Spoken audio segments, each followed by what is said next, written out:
Grüezi miteinander bei einem neuen Commentary von eurem Casebroad. Und zwar haben wir hier Medal of Honor Warfighter, das heute erschienen ist. Fragt mich nicht nach dem Namen der Sniper, ich glaube Macmillan Tech irgendwas oder irgendwie so. Und die Map habe ich auch keinen Plan. Naja. Also, ich will euch eigentlich einfach mal ein bisschen so meine ersten Eindrücke kundtun. Ob das Spiel mithalten kann mit den anderen großen Titeln und so weiter. Das Gameplay ist übrigens nicht allzu übertrieben geil und alles, aber mit der Sniper spielen in dem Game ist richtig schwer, finde ich. Also ich glaube, ich werde hier mehr eine andere Klasse spielen, und zwar gibt's, ich glaube, Speer heißt die. Na, ich weiß nicht, es gibt 6 Klassen auf jeden Fall. Den Sniper, dann gibt's einen Sturmsoldaten, kann man sagen, ein Typ mit dem LMG. Fragt mich nicht, wie das jetzt genau heißt und alles. Ich habe zu wenig gespielt, um das jetzt sagen zu können. Dann gibt's eine Klasse, die heißt Speer. Ich bin mir jetzt nur nicht mehr sicher. Ne, ich glaube, Speer ist die Klasse, die eine Pumpgun hat und eine Maschinenpistole. Und dann gibt's irgendwie noch die Spec Ops Klasse, die ich richtig cool finde, die ich, denke ich mal, am meisten spielen werde in dem Game. Die hat eine MP, eine Pistole und so eine Art Wallhack, kann man eigentlich sagen. Allerdings funktioniert der Wallhack nur etwa ein, zwei Sekunden. Da muss man ihn wieder aufladen, und wenn man ihn einsetzt, wird man auf der Map markiert für die Gegner. Also das ist ganz gut gelöst, finde ich. Ich finde das nicht zu stark, oder was? Ja, die Killcams, Slow Motion, wenn sein muss. Teilweise ist es ein bisschen nervig, aber naja. Welche Klasse habe ich denn ausgelassen? Irgendeine habe ich ausgelassen, aber ich weiß jetzt nicht welche. Also egal. Die Klassen funktionieren sehr gut, wie ich finde, vom Balancing her. Also keine Klasse kommt mir stärker vor wie die andere. Ah genau, es gibt noch den Sprengmeister, kann man sagen. Also der hat als Fähigkeit so eine Art Patronenschutz, dass er mehr aushält. Und als Killstreak kriegt er dann einen Nade Launcher. Ja, da kommen wir gleich zu den Killstreaks, am besten gleich mal so. Killstreaks kennt man ja am ehesten aus COD. Allerdings sind die hier bei weitem nicht so stark. Wer das alte Medal of Honor gespielt hat, weiß schon, es gibt viele Drohnen und viele Luftschläge in dem Game. Und das ist eigentlich diesmal wieder ungefähr gleich. Also bis jetzt gibt's, also von den Killstreaks, die ich gesehen habe, waren das Aufklärungsdrohnen, Störsender, Nebelwände als Killstreak, was ich sehr cool finde eigentlich, Mörserschläge und dann noch so eine Art Predator-Rakete, wie man sie aus MW2, MW3 kennt. So etwas in der Art ein bisschen. Ja, das war's so im Großen und Ganzen. Und die Killstreaks sind alle, wie ich finde, sehr gut gemacht. Nur die Luftschläge, ich merke fast keinen Unterschied zwischen den verschiedenen Luftschlägen. Also zum Beispiel hatte ich heute mal die höchste Killstreak, und das war ein Luftschlag halt. Ich habe ehrlich gesagt keinen großen Unterschied gemerkt zum ersten Luftschlag, den man holen kann. Aber naja. So, jetzt hier seht ihr gleich mal diese Predator-Rakete. Zack. Yeah, richtig cool gemacht irgendwie. Und jetzt ist die in der Luft oben. Und dann kann man die halt zünden und runter und bumm, oder?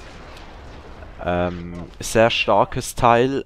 Was ich sehr geil dran finde, ist, dass man sich positionieren muss, dass die Drohne auch an den richtigen Ort fliegt. Also in MW2 zum Beispiel hat man ja eingesetzt und hat zum Beispiel auf den Boden geguckt, wie die Kackwurst im Dreck liegt, oder keine Ahnung, und dann kommt von irgendwo vom Himmel plötzlich eine Predator geflogen, die man steuern kann. Und hier ist das hier ein bisschen besser gemacht, finde ich, dass man in die Richtung gucken muss, wo man die Predator auch schießen will. Weil dann das Flugzeug rüberfliegt und man im richtigen Moment die Predator zünden muss, so in dem Sinn. Das finde ich ziemlich cool gemacht. Ich glaube, hier kann man es nochmal angucken. Zack, man. Ich gucke jetzt in die Richtung. Ah ja, genau, hier war der Scheiß. Paff. Schön den Heli reingeflogen.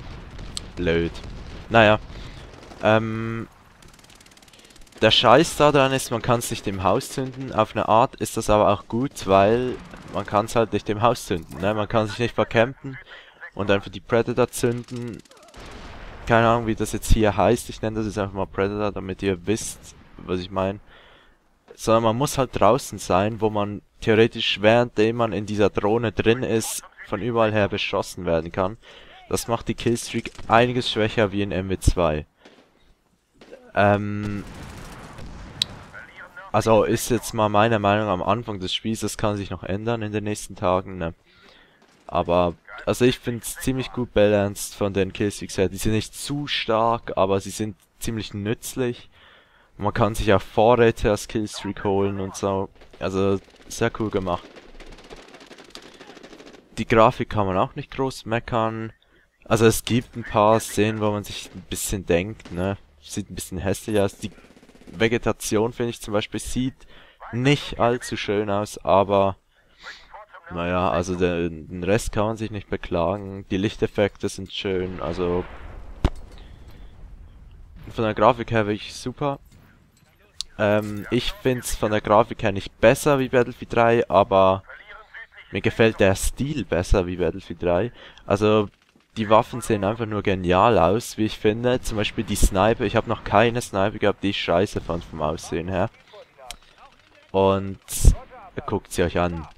Nee, aber ihr versteht bestimmt, was ich meine. Also ich finde wirklich, die Waffen sehen richtig stylisch aus.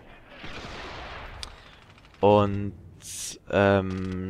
auch die Sturmgewehre, es ist nicht nur bei den Snipern. Also richtig cool gemacht vom Style. Von der Grafik her finde ich, wie gesagt, Battlefield 3 ein Stück besser im Großen und Ganzen, aber trotzdem ist die Grafik hier, ohne ja groß überlegen zu müssen, eine der besten, die es momentan gibt, würde ich behaupten. Ja, die Sniper finde ich allerdings ein bisschen zu schwach. Weil, stellt euch ein bisschen das Snipern vor wie in Battlefield 3. Nicht ganz so schlimm vom Rumrütteln, also von der Atemanimation, Zeugs, ist nicht ganz so schlimm. Allerdings kann man auch keine One-Hits in den Körper machen. Obwohl das in Battlefield 3 mittlerweile ja geht, wenn man nah genug steht. Aber das geht hier nicht. Außer ich hatte Pech, als ich dem einen Mal aus 2 Meter eine reingeballert habe. Das heißt, die Sniper ist wirklich mehr dazu gedacht, aus der Entfernung zu schießen. Das ist allerdings hier ein bisschen ein Problem, weil die Maps sind nicht ordentlich groß. Es ist ungefähr, ja, es ist ein bisschen größer wie die COD-Größten. Ja, vielleicht so groß wie die größten Maps in COD, so kann man sich etwa vorstellen. Und ja, also ich finde die Sniper-Klasse ein bisschen zu schwach für so ein, ja, Nahkampfspiel, sag ich mal. Aber ich denke, das kann man mit viel Übung schon ausgleichen irgendwie. Ja, also in nächster Zeit werden wahrscheinlich ein paar Medal of Honor Videos kommen, weil ich das jetzt doch ein paar Tage zocken werde. Und ja, dann schreibt mal in die Comments, diejenigen, die das Spiel haben, wie sie es finden. Ich finde es ganz cool, ich glaube, es macht den anderen Spielen allerdings keine Konkurrenz. Aber naja, dazu mehr in den nächsten Videos. Bis dann.